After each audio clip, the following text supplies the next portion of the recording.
car le Seigneur discipline celui qui l'affectionne, comme un père le fait pour le fils qu'il chérit tendrement. Proverbs 3:12. Si tu appartiens aux appelés de Dieu, tu as sans doute déjà connu cette peine discrète, cette épreuve qui touche plus durement que pour les autres. Pourquoi ceux que Dieu désigne endurent-ils souvent plus de larmes? Pourquoi la douleur paraît-elle viser les croyants avec une exactitude surnaturelle? Dans cette présentation, nous allons examiner 10 motifs spirituels essentiels, expliquant pourquoi Dieu autorise une souffrance plus intense pour ses choisis. Ce n'est pas une sanction, mais une invitation, un brasier saint. Abonnez-vous à cette chaîne et mettez un j'aime si ce propos vous semble personnel. Restez jusqu'au bout, une prière vous attend, et laissez en commentaire « Je préfère endurer avec Christ que régner sans lui ». Ensemble pénétrons le secret de la souffrance des appelés. Tout au long des Écritures, les élus traversent le creuset de l'adversité avant d'être exaltés. Joseph a été trahi, vendu comme esclave et jeté en prison avant d'approcher le palais. Moïse a erré 40 années dans le désert avant de recevoir le bâton du leadership. Jésus lui-même, le Fils unique, est décrit comme un homme de douleur, familier de la souffrance. Ésaïe 53:3. Cette affliction n'est pas un accident. Elle constitue un parcours délibéré. Pourtant, dans une société qui célèbre le confort, cette réalité est souvent refusée, occultée ou combattue. On oublie que l'épreuve forge l'élu, purifie sa confiance et dévoile la sincérité de son cœur. Jésus avait averti ses disciples, « Dans le monde vous aurez des tribulations, mais prenez courage, j'ai vaincu le monde. » Jean 16:33. Ce discours s'adresse à ceux qui persévèrent, non pour s'échapper, mais pour saisir et triompher spirituellement. Si tu traverses une souffrance profonde, ce n'est pas fortuit. Tu as été remarqué, désigné, marqué. Ceux que Dieu élève passent d'abord par des peines que le monde ne saisit pas. Chaque pleur devient une parole, chaque mutisme, une leçon. Voici 10 desseins divins que l'adversité dévoile dans l'existence de ses appelés. La première intention pour laquelle Dieu autorise une souffrance accrue chez ses choisis, c'est de les détacher de ce que le monde admire. Le monde séduit par ses attraits, ses promesses de succès immédiat, ses mirages de joie superficielle. Mais les élus ne peuvent s'installer, à la table des puissants, terrestres sans compromettre leur héritage céleste. Dieu permet donc l'épreuve, pour créer une coupure essentielle. Il enlève ce qui éblouit mais corrompt l'âme. Il provoque le malaise là où tu aurais pu te complaire, afin que tu n'y trouves jamais de repos durable. Il rompt des liens, verrouille des opportunités, expose tes dépendances, non pour t'abaisser, mais pour te délivrer de ce qui t'enchaînerait. Car celui qui est destiné au service du royaume ne peut plus vivre comme les enfants de ce siècle. Jésus a déclaré « Si vous étiez du monde, le monde aimerait ce qui est à lui. Mais parce que vous n'êtes pas du monde, le monde vous hait. » Jean 15:19. Lorsque Dieu t'a désigné, il désire que tu sois distincte, sanctifiée, libérée. Et parfois, la seule voie passe par le brasier de la souffrance. Ce n'est pas une condamnation, mais un repositionnement. Dieu retranche pour t'empêcher de revenir en arrière. Il tolère l'incompréhension, le rejet, le déplacement, afin que ton cœur ne s'accroche plus à l'éphémère. Il t'emmène dans l'isolement pour que ta relation devienne verticale plutôt qu'horizontale. Si tu subis une séparation, ce n'est pas que Dieu t'a délaissé, c'est qu'il t'a mis à part. Il purifie ton regard, modifie tes désirs. Il sanctifie ton héritage, et dans ce dépouillement, ton unique abri devient sa présence. Tu découvres que la faveur divine surpasse la reconnaissance humaine, et c'est là que ton véritable appel commence. La deuxième intention pour laquelle Dieu autorise une souffrance accrue chez ses choisis, c'est de faire disparaître en eux ce qui reste impur. L'élection divine ne dépend pas de la perfection humaine, mais de la souveraineté divine. Pourtant, celui qui l'appelle, il le discipline pour qu'il puisse porter la gloire de Dieu. Il doit mourir à lui-même. Cette mort n'est pas métaphorique. Elle est concrète, intérieure, pénible. Dieu emploie l'épreuve pour exposer l'orgueil dissimulé, les ambitions charnelles, les liens secrets. Il met à jour le « moi » qui veut encore diriger, dominer, charmer. C'est dans l'adversité que les masques tombent. L'élu se croit prêt, mais Dieu montre qu'il ne l'est pas encore. Il ébranle les bases. Il éprouve la foi, non pour l'anéantir, mais pour la rendre authentique. Paul affirmait « J'ai été crucifié avec Christ. Et si je vis, ce n'est plus moi qui vis. C'est Christ qui vit en moi. » Galates 2:20. Cette crucifixion n'est pas abstraite. Elle se vit dans les silences divins. Les trahisons humaines, les pertes incompréhensibles. Chaque affliction agit comme un instrument spirituel qui détache l'âme de ses anciennes dépendances. Dieu enlève pour révéler, il brise pour restaurer, il expose pour transformer. Au cœur de la douleur, l'élu apprend à ne plus compter sur sa propre force, ses projets ou ses talents. Il meurt à sa raison, à son besoin d'approbation, à son ancien mode de vie. Car seul celui qui meurt peut ressusciter, et seul celui qui ressuscite peut porter une véritable onction. Cette mort intérieure engendre une vie cachée en Christ, une dépendance renouvelée, une foi affinée. Ce n'est qu'en perdant que tu saisis ce que Dieu veut t'offrir. Ce n'est qu'en tombant que tu découvres sur quel roc bâtir. Si tu souffres, ce n'est pas un rejet, c'est une purification.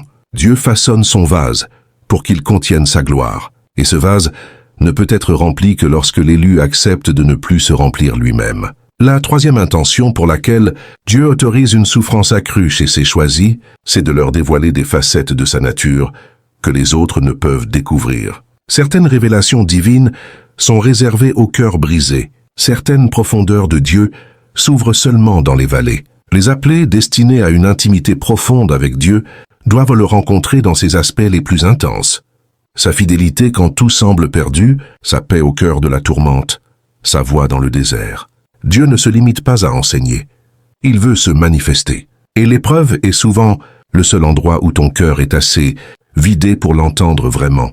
Job a déclaré après son épreuve, « Mon oreille n'avait entendu parler de toi que par ouï-dire, mais maintenant mon œil t'a vu. » Job 42:5. Il avait tout perdu, mais c'est dans la ruine qu'il a contemplé le vrai visage de Dieu. Quand tu es brisé, tu ne recherches plus des bienfaits. Tu recherches sa présence. Tu ne veux plus des réponses. Tu veux sa main. Et Dieu, touché par ton cri sincère, descend. Il ne se révèle pas à ceux qui le consultent de loin, mais à ceux qui l'invoquent dans la poussière. La souffrance te rend apte à recevoir des clés que la doctrine seule ne peut transmettre. Tu découvres que la consolation divine est tangible, que le Saint-Esprit devient ton unique conseiller. Tu n'as plus besoin de multiples voix. Une seule suffit. Cette intimité, ce feu, ce lien d'amour profond font de l'élu un porteur d'un message que le monde ne peut ignorer. Ceux qui n'ont jamais souffert parlent de Dieu. Ceux qui ont traversé le feu parlent avec Dieu. Et cette voix porte un poids particulier. Elle transforme parce qu'elle naît d'une rencontre dans la douleur. La quatrième intention pour laquelle Dieu autorise une souffrance accrue chez ses choisis, c'est de les préparer à des responsabilités célestes. L'épreuve est l'académie des rois. Dieu n'exalte jamais quelqu'un sans l'avoir d'abord éprouvé. Ce que l'élu portera demain nécessite une formation aujourd'hui. Et cette formation passe par la souffrance, car elle enseigne ce que les livres ne peuvent pas transmettre. L'humilité, la sagesse, la patience, le silence. Celui qui souffre apprend à écouter. Celui qui chute apprend à se relever. Dieu forme ses serviteurs dans des lieux cachés. David a été un roi, mais il a passé des années à fuir dans les grottes avant d'accéder au trône. Joseph a reçu un rêve de grandeur, mais il a connu la trahison, l'injustice, la prison avant la réalisation. Ce que tu traverses n'est pas une erreur, c'est un entraînement. Dieu teste ta loyauté, ta capacité à obéir sans tout comprendre, à demeurer stable quand tout vacille. L'épreuve t'apprend à gérer le poids, le rejet, l'injustice, car demain, tu porteras les autres, et tu ne pourras pas guider sans avoir été brisé. Celui qui n'a jamais souffert ne peut consoler. Celui qui n'a jamais perdu ne sait pas restaurer. Dieu façonne des leaders dans le secret des douleurs. Il leur enseigne à parler avec mesure, à discerner, à servir sans ambition. Ce que tu vis est un atelier divin. Tu es entre les mains du potier, et plus ton appel est élevé, plus la cuisson est intense. C'est pourquoi l'élu ne doit pas fuir la douleur, mais la comprendre. Derrière chaque larme se cache une leçon. Derrière chaque perte, une formation. Dieu prépare ton caractère pour que ton appel ne t'écrase pas. Il fortifie ton intérieur pour que tu deviennes un abri, non un péril. Il t'enseigne ce que les autres apprendront par toi. Et cette école ne peut être évitée, elle s'accepte dans la foi. La cinquième intention pour laquelle Dieu autorise une souffrance accrue chez ses choisis, c'est pour que leur existence devienne un témoignage vivant. Un témoignage ne s'invente pas, il se vit. Ce que l'élu endure dans la douleur deviendra une flamme pour autrui. Sa souffrance n'est pas inutile, elle est une semence. Elle parle même quand il se tait. Paul déclarait, « Nous portons toujours avec nous dans notre corps la mort de Jésus, afin que la vie de Jésus soit aussi manifestée dans notre corps. » 2 Corinthiens 4:10. La souffrance rend ton message crédible. Tu ne parles plus de ce que tu sais, mais de ce que tu es devenu. Et les autres reconnaissent cette autorité. Dieu utilise ton parcours non pour te glorifier, mais pour éclairer ceux qui viendront après toi. Ce que tu surmontes aujourd'hui deviendra l'espérance de ceux qui sont à bout de force. Ta persévérance dans la douleur est une prophétie muette. Chaque cicatrice devient un verset vivant. Chaque bataille, une prière pour quelqu'un d'autre. Si tu as été brisé et que tu tiens encore debout, tu es déjà une réponse pour celui qui tombe. Dieu ne permet rien au hasard. Il écrit son message à travers ta vie, et ce message ne sera pas oublié. Il deviendra une source, un pilier, un repère. Écoute ces paroles et médite-les. Écris en commentaire. Ma douleur deviendra lumière pour d'autres. Oui, c'est par ton histoire que Dieu réveillera des cœurs, et c'est par ta fidélité que son nom sera exalté. La 6e intention pour laquelle Dieu autorise une souffrance accrue chez ses choisis, c'est pour les libérer de la recherche d'approbation humaine. Tant que ton identité dépend du regard des autres, tu ne peux pleinement accomplir ton appel. Les élus sont souvent incompris, jugés, méprisés, parfois par ceux qui devraient les soutenir. Ce rejet fait mal, mais Dieu l'utilise. Il le permet pour que tu comprennes que tu n'as pas été choisi pour plaire, mais pour obéir. Jésus lui-même a été rejeté par les siens. Ésaïe l'avait annoncé. Méprisé et abandonné des hommes, homme de douleur, familier de la souffrance. Ésaïe 53:3. Pourquoi? Parce que la gloire divine ne coexiste pas avec le besoin de reconnaissance humaine. Dieu veut t'apprendre à marcher seul avec lui. Il veut que tu sois libre de plaire à Christ, même si cela signifie déplaire à tous. Le rejet devient une bénédiction déguisée. Il purifie tes motivations. Il révèle ce que tu recherches vraiment. Il t'ouvre à une liberté que le monde ne peut t'offrir, celle d'être guidé uniquement par l'Esprit. Celui qui cherche encore l'approbation ne pourra porter la parole prophétique. Celui qui craint de perdre les hommes finira par trahir l'onction.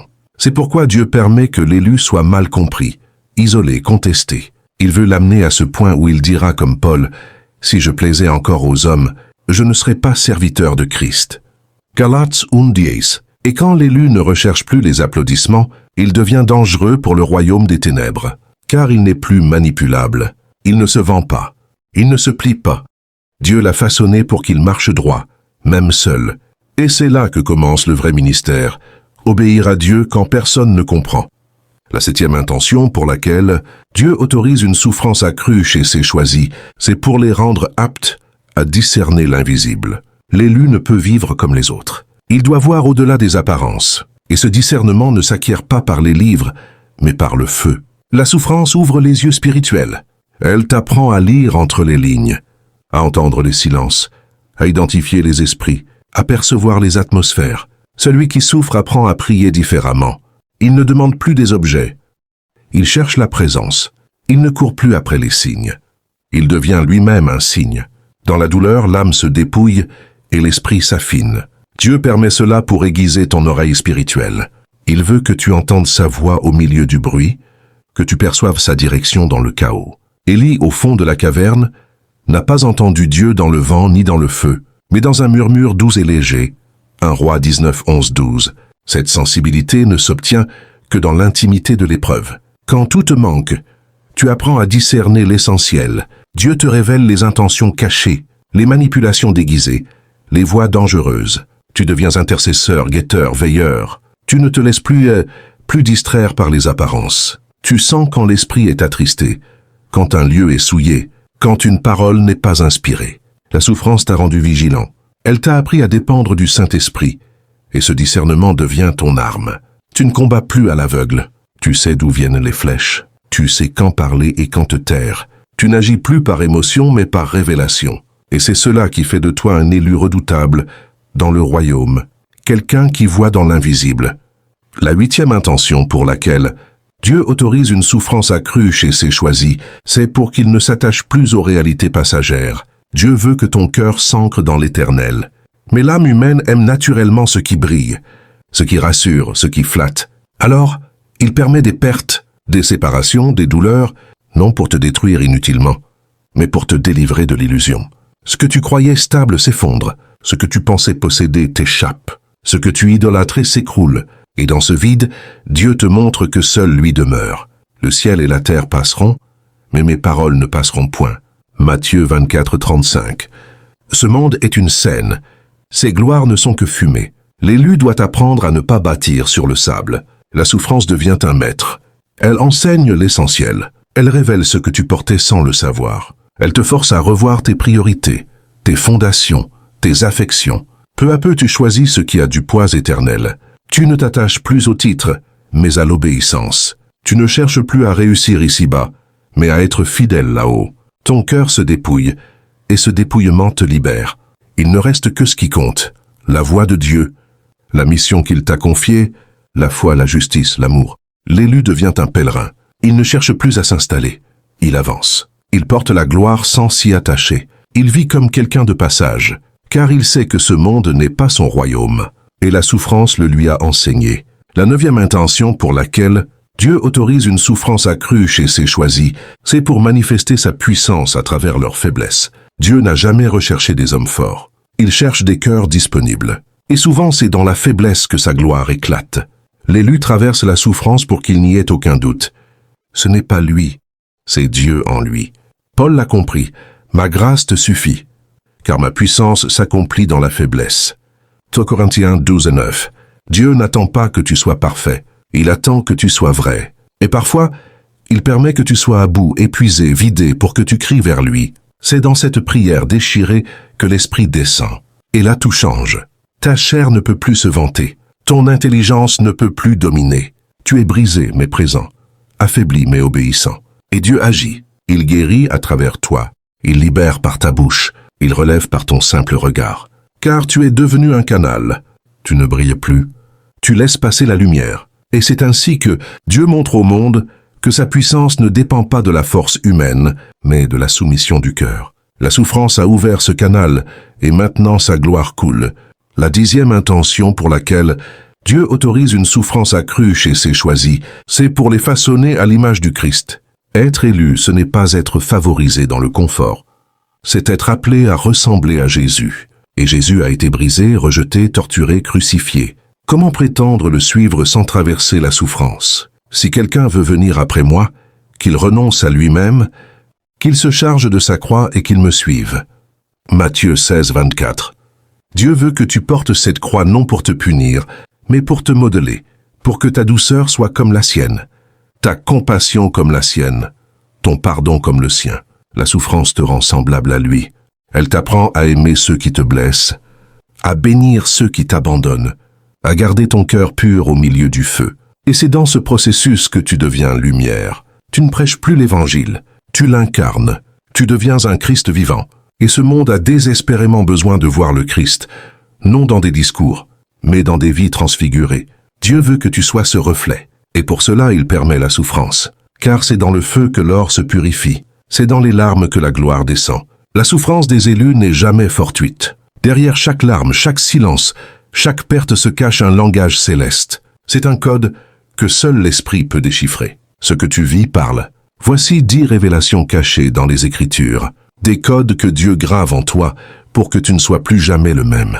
Le premier code de la douleur divine, c'est que l'épreuve est un langage céleste que seuls les élus apprennent à comprendre. Dieu parle, mais pas toujours avec des mots. Il parle dans la tempête, dans la solitude, dans l'incompréhension. L'élu qui souffre apprend une langue que le monde ignore, celle du royaume. Elle ne s'enseigne pas dans les livres, elle se révèle dans la vallée. L'épreuve n'est pas un accident.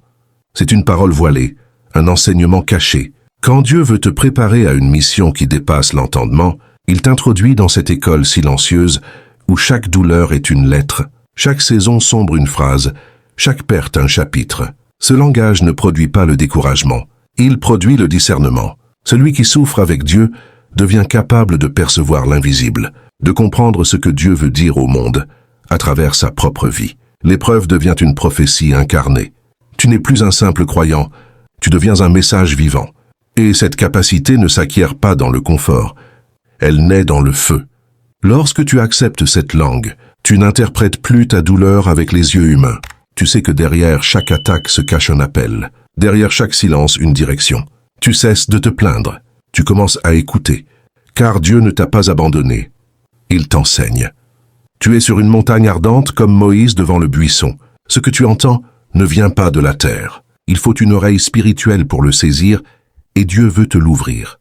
L'homme ne vivra pas de pain seulement, mais de toute parole qui sort de la bouche de Dieu. Matthieu 4,4. Mais parfois, cette parole sort par la douleur. Alors, ne rejette plus ce que tu vis, décrypte-le. Car Dieu t'introduit dans son langage sacré, réservé à ceux qui l'envoient.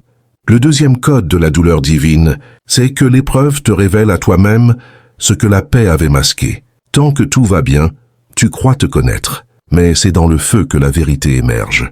Non pas la vérité que tu proclames, mais celle que tu dissimules. La douleur fait surgir ce qui sommeillait. Elle te confronte à tes limites, à ta foi réelle, à tes peurs cachées. C'est dans l'épreuve que tu découvres si tu aimes Dieu pour ses dons ou pour ce qu'il est. C'est dans la crise que tes motivations sont exposées. Dieu permet cette révélation, non pour t'accuser, mais pour te libérer. Il veut que tu vois ce qu'il veut guérir. Il veut que tu abandonnes ce qu'il veut transformer. L'élu n'est pas parfait, mais il est malléable. Et cette malléabilité ne se manifeste que quand tout en lui est ébranlé. Dieu veut former une nature intérieure solide. Alors, il te brise pour te rebâtir autrement. Tu pensais être humble. L'épreuve a révélé ton orgueil. Tu croyais être prêt à pardonner. La trahison a exposé ta rancune. Tu te disais fort. La perte t'a effondré. Ce n'est pas un échec. C'est une révélation. Et cette révélation est un acte d'amour. Car ce que Dieu te montre, il veut le transformer. Il ne veut pas que tu marches avec des fractures invisibles. Il veut que tu marches guéri, affermi, sanctifié. Examinez-vous vous-même pour savoir si vous êtes dans la foi. 2 Corinthiens 13,5. L'épreuve est cet examen spirituel que Dieu initie pour t'amener à la vérité. Et cette vérité te libère, car tu n'as plus besoin de jouer un rôle. Tu deviens vrai, transparent, transformé. Le feu ne détruit pas l'élu. Il révèle ce que Dieu veut sauver en lui. Le troisième code de la douleur divine, c'est que l'épreuve est le lieu où Dieu dissimule sa force. Le monde associe la puissance à la maîtrise, à la stabilité, à la réussite visible. Mais Dieu cache sa force dans les lieux de faiblesse. Il se plaît à confondre l'ordre naturel. L'épreuve n'est pas une diminution de puissance. C'est un repositionnement. Dieu t'amène là où ta force humaine s'arrête pour que sa puissance commence. Il attend que tu lâches, que tu cries, que tu t'abandonnes. Et c'est à ce moment que l'onction descend. Paul l'a vécu. Quand je suis faible, c'est alors que je suis fort. 2 Corinthiens 12:10. Cela semble paradoxal, mais c'est une loi spirituelle. Celui qui n'a plus rien à prouver devient disponible pour porter l'esprit. Dieu ne cherche pas des héros. Il cherche des vases vides et l'épreuve vide. Elle vide l'ego, l'agitation, l'illusion de contrôle. Elle crée un espace et Dieu remplit cet espace avec sa gloire. L'élu brisé devient porteur d'une puissance qu'il ne contrôle pas, mais qu'il manifeste. Et cela change tout, car cette puissance ne dépend plus de l'humeur ni des circonstances. Elle coule de façon stable, constante, silencieuse. Elle guérit, délivre, restaure sans bruit. La douleur devient un canal que Dieu purifie pour y faire passer son souffle. L'épreuve t'a préparé à ne plus dépendre de toi. Tu sais que tu ne peux pas, mais tu sais aussi que lui peut. Et cette conscience est ton autorité. Tu n'es pas fort en toi-même. Tu es fort en lui, et cela personne ne peut te l'enlever.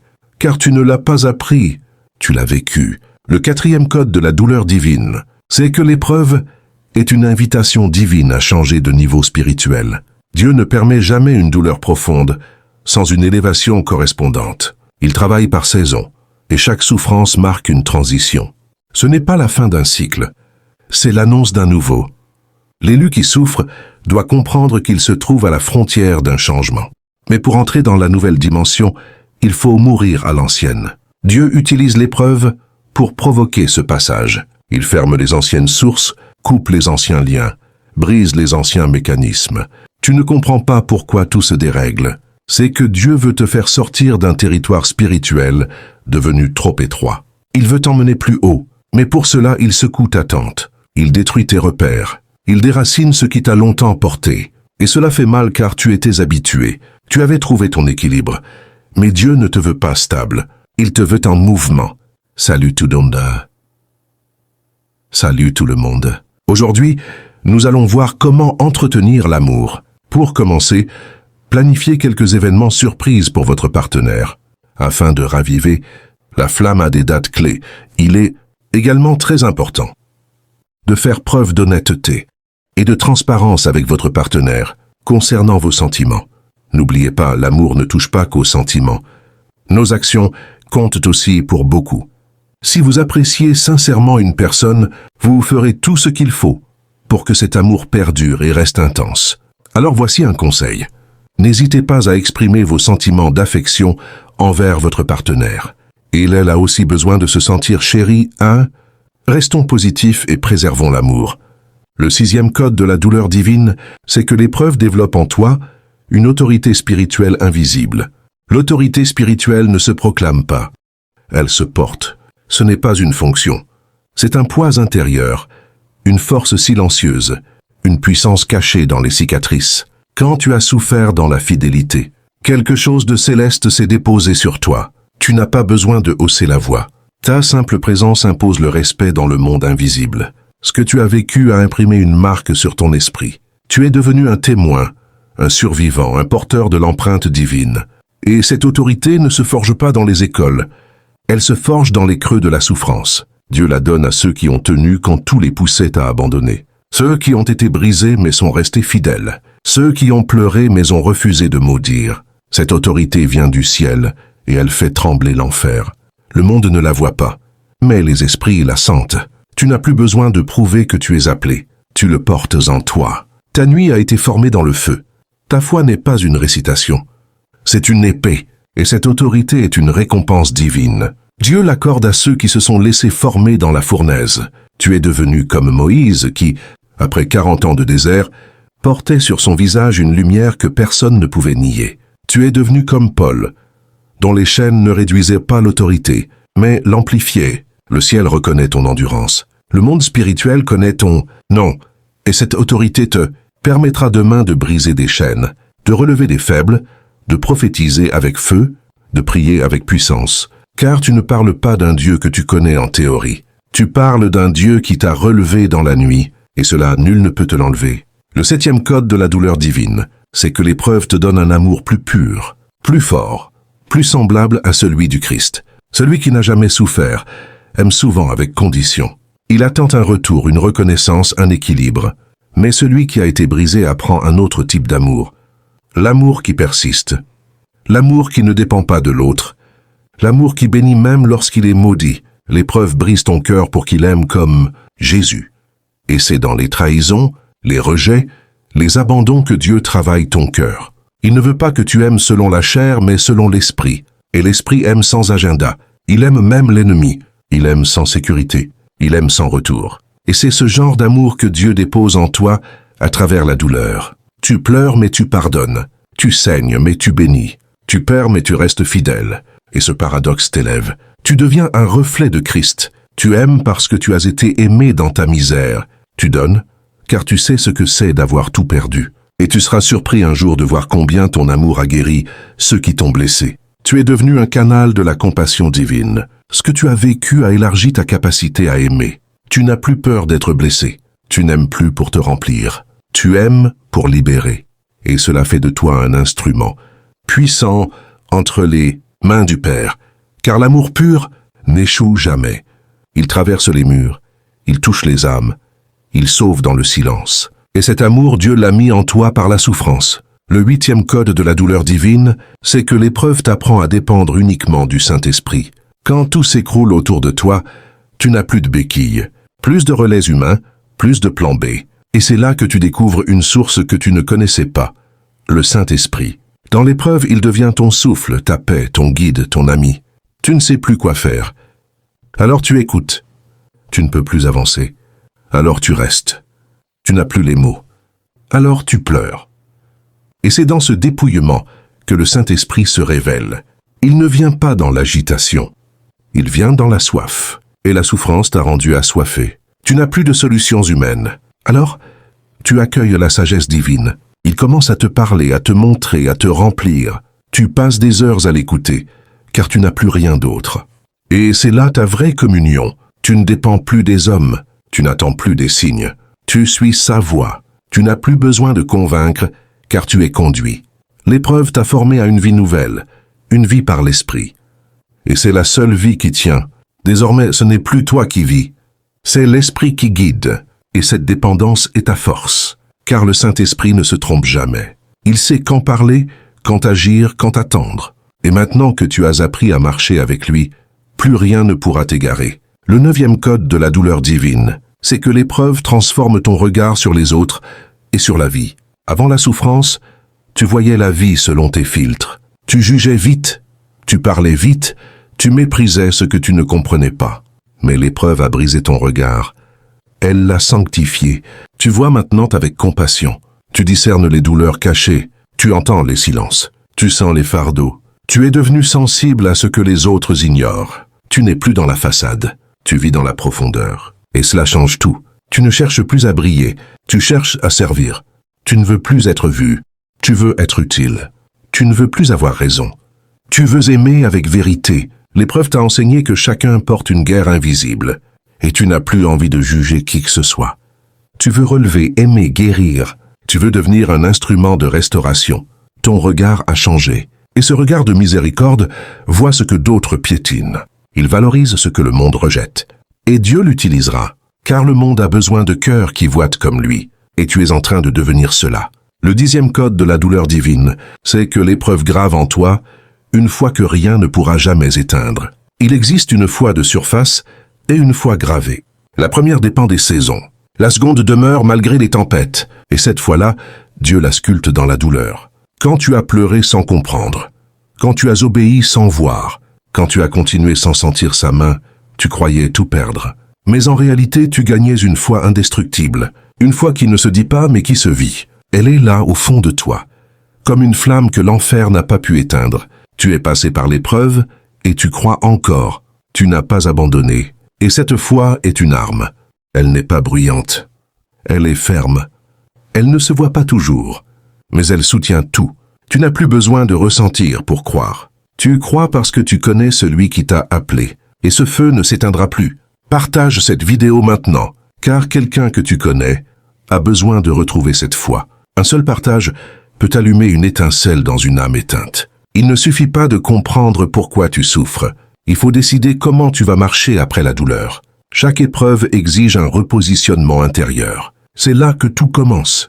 Voici ces engagements de l'âme que tu dois prendre si tu veux que cette souffrance enfante une gloire. Ces décisions sacrées, invisibles aux hommes mais lourdes de fruits dans le royaume. Le premier engagement de l'âme que tu dois prendre, c'est de choisir de ne plus te définir par ta douleur, mais par ton appel. Tant que tu regardes ta vie à travers le filtre de la blessure, tu restes prisonnier du passé. Mais Dieu ne t'a jamais appelé à vivre dans la nostalgie de ce que tu as perdu. Il t'a choisi pour marcher dans ce qu'il a préparé.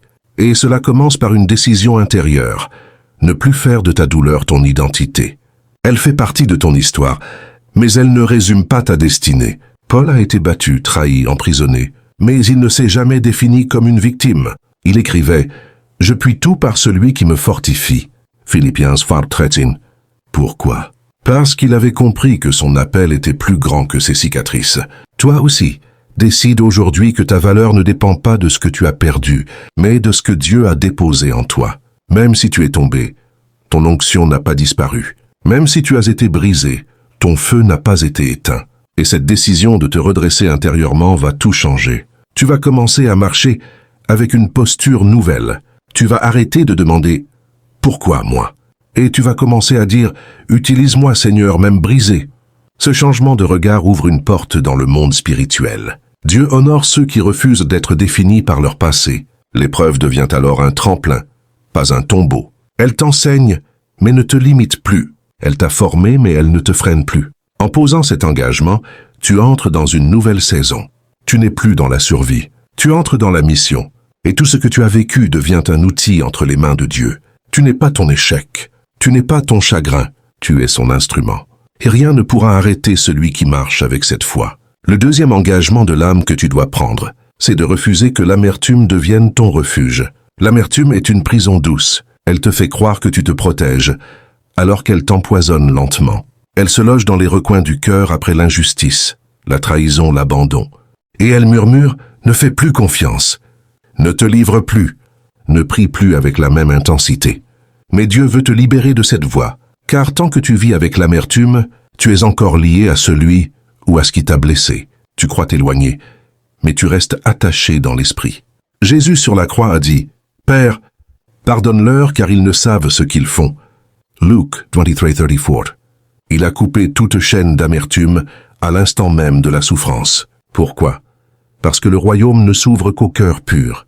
Si tu veux avancer, pose cet engagement. Je ne laisserai pas l'amertume m'habiter. Cela ne veut pas dire que tu oublies la douleur. Cela veut dire que tu refuses de lui laisser le dernier mot.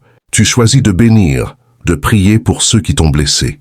Non parce qu'ils méritent ton pardon, mais parce que ton âme mérite la paix. L'amertume te dévore de l'intérieur. Elle te ferme à l'amour. Elle t'isole spirituellement. Elle t'empêche de recevoir la nouvelle saison. Car Dieu ne déverse pas la fraîcheur sur un cœur pollué.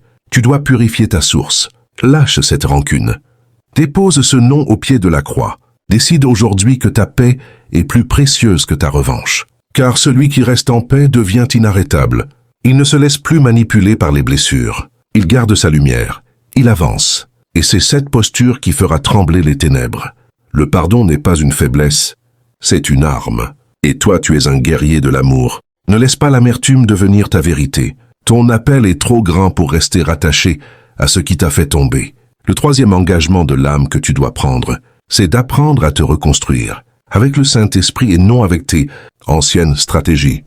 Après la douleur, l'âme cherche à se réorganiser. Elle veut se relever, se protéger, se stabiliser. Mais si tu reconstruis sur les mêmes fondations, tu retomberas. C'est pourquoi Dieu t'appelle à un nouveau mode de relèvement, par l'esprit et non par la chair. Tu dois renoncer à faire comme avant, renoncer aux masques, aux faux sourires, aux plans humains. Tu dois apprendre à reconstruire en profondeur avec le Saint-Esprit comme guide. Cela commence dans la prière, dans l'écoute, dans le silence. Laisse-le t'enseigner une nouvelle manière de vivre, une nouvelle manière d'aimer, une nouvelle manière de penser. Ce n'est ni par la puissance ni par la force, mais par mon esprit. Zacharie 4:6. Tu ne sortiras pas de cette saison par tes propres moyens.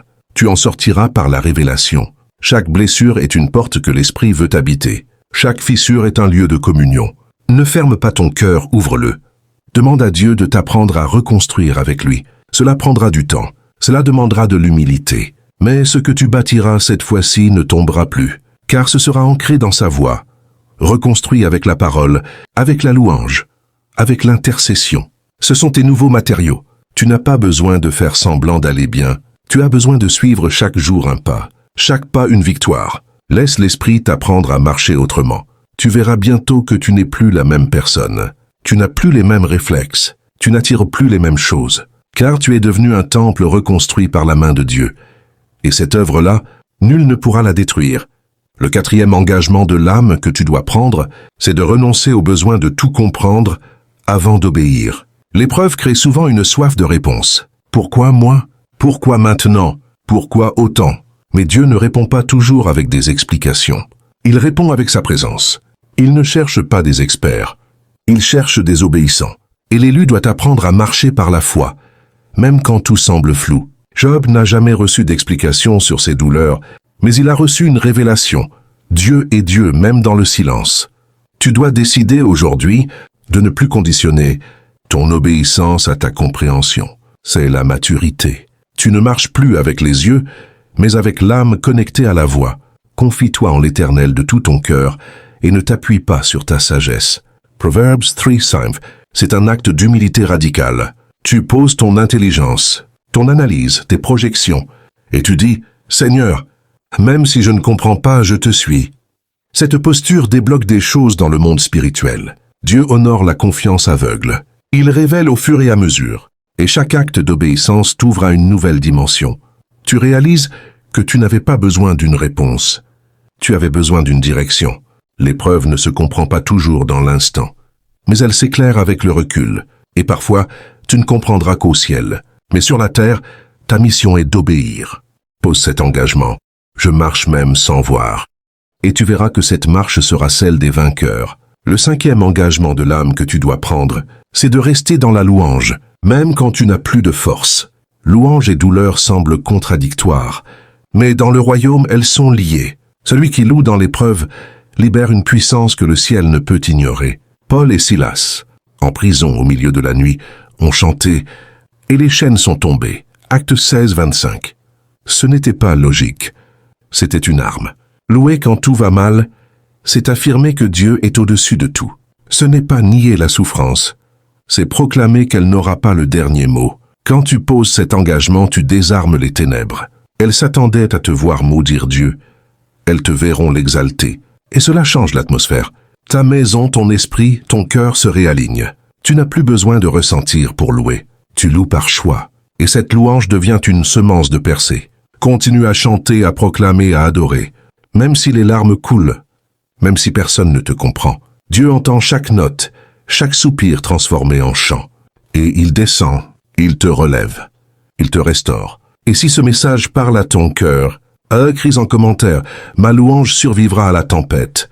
Que les cieux sachent que ton adoration ne dépend pas des saisons, mais de l'amour que tu as pour celui qui ne change pas. Le 6e engagement de l'âme que tu dois prendre, c'est de croire que ce que tu vis maintenant servira à d'autres plus tard. La souffrance est un creuset personnel, mais son fruit est collectif. Ce que tu vis n'est pas seulement pour toi, c'est une graine que Dieu plante pour nourrir d'autres âmes dans le désert. Et cette graine, c'est ton témoignage. Béni soit Dieu, le Père des miséricordes, qui nous console dans toutes nos afflictions, afin que nous puissions consoler ceux qui se trouvent dans quelque affliction. 1 Corinthiens 1:3-4. L'élu ne souffre jamais en vain. Il est en train d'être équipé pour devenir un canal. Chaque larme devient une parole, chaque chute une sagesse, chaque silence une intercession.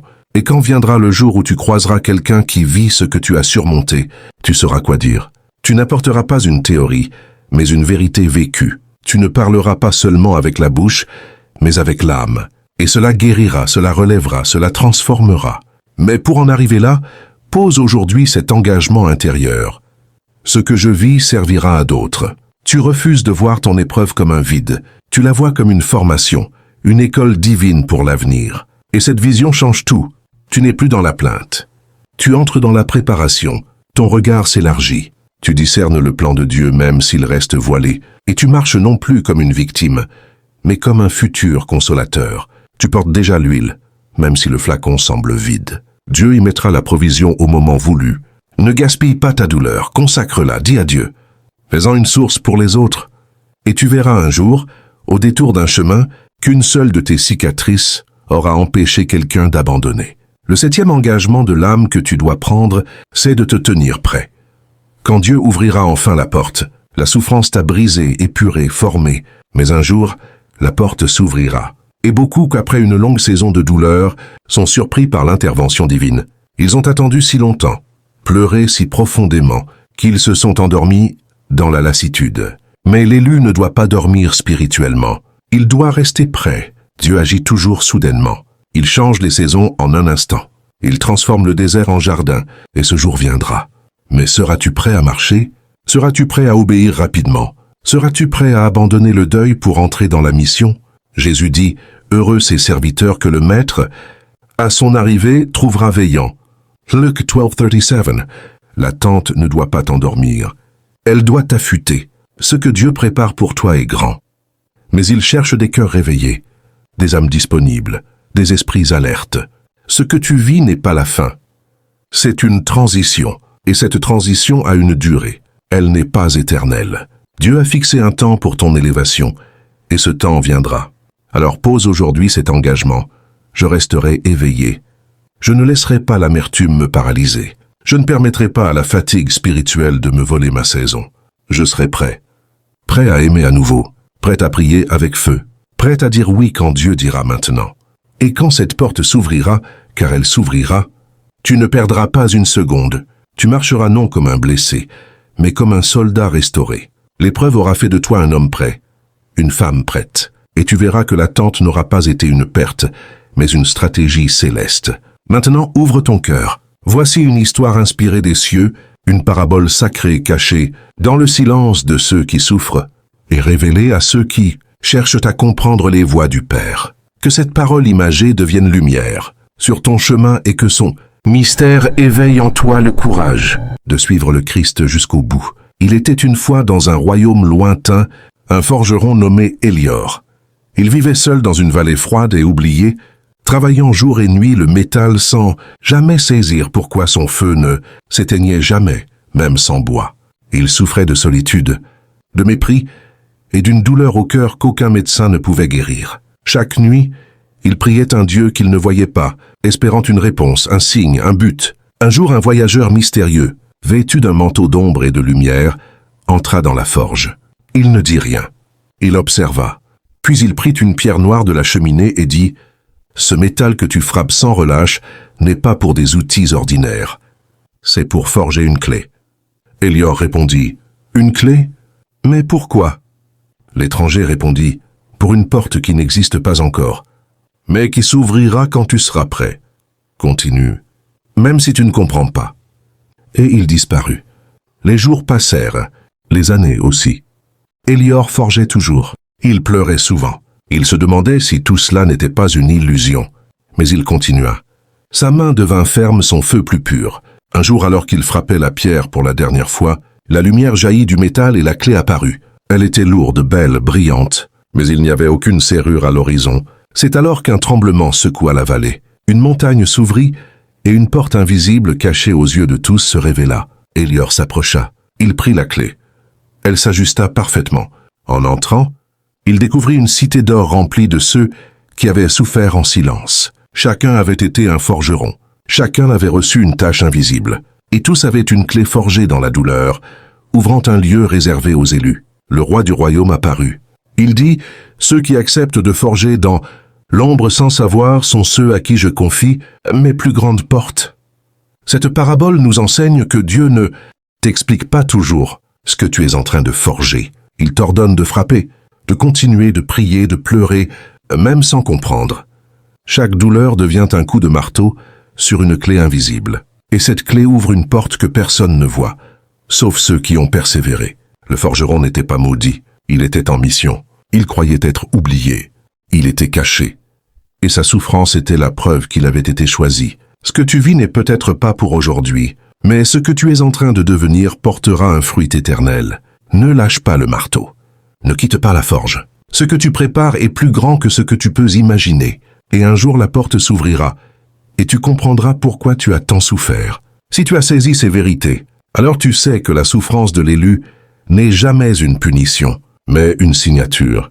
Dieu ne t'a pas abandonné dans le désert. Il t'a caché pour te former. Chaque larme versée dans le silence est un acte de foi qui crie plus fort qu'un sermon. Tu n'as pas été mis à part pour tomber, mais pour porter. Et ce que tu vis aujourd'hui devient le témoignage que tu porteras demain. Ton appel est scellé dans la douleur, et ta puissance se déploiera dans la fidélité. Ne regarde plus ta souffrance avec les yeux du monde, mais avec les yeux du royaume, car ceux qui pleurent avec Dieu marcheront avec lui dans la gloire. Et rien, absolument rien ne sera perdu. Maintenant, approche-toi avec foi. Une prière va s'élever pour toi, pour ta saison et pour ton relèvement. Avant de prier, respire profondément. Laisse ton âme se taire.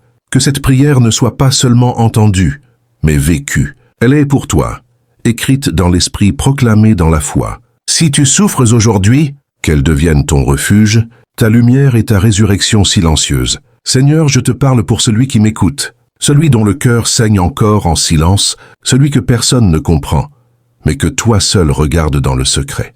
Tu sais tout ce qu'il a traversé. Tu connais les combats qu'il n'a jamais osé nommer. Tu as vu les nuits sans sommeil, les prières murmurées entre deux larmes, les sourires forcés pour ne pas inquiéter. Tu sais combien il s'est senti seul, incompris, fatigué. Et pourtant, il est encore là. Il respire, il tient.